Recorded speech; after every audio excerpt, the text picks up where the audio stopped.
আসসালামু আলাইকুম।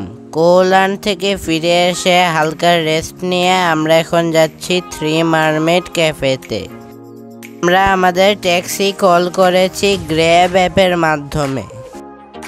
গ্র্যাব অ্যাপসের মতোই আরেকটা অ্যাপস আছে যার নাম বোল্ট। এই দুটো অ্যাপস বাংলাদেশের উবারের মতোই কাজ করে। আপনি যদি থাইল্যান্ডে আসেন তাহলে এই দুইটি অ্যাপসের মধ্যে যে কোনো একটি অ্যাপস ডাউনলোড করে নেবেন।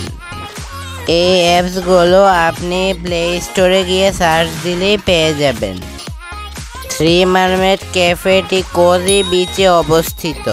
কোজি বিচটি প্রায় 400 মিটার দীর্ঘ। কোজি বিচে থ্রি মারমেড ক্যাফে ছাড়াও আরও একটি জনপ্রিয় রেস্টুরেন্ট রয়েছে।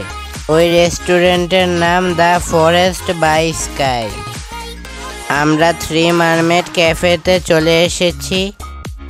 এখন আমরা আছি থ্রি মারমেড ক্যাফের একদম সামনে।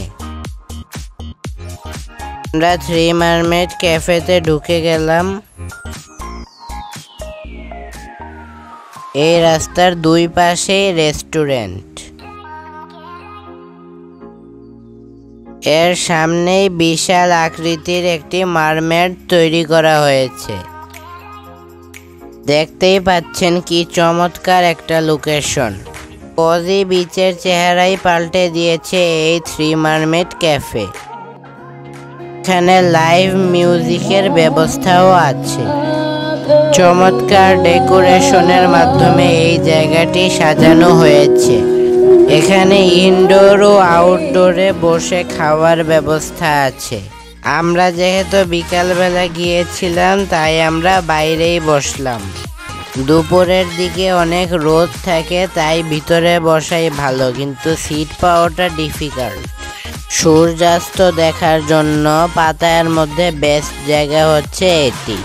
পাতায়াতে আসলে এই স্পটটি ভিজিট না করলেই নয়।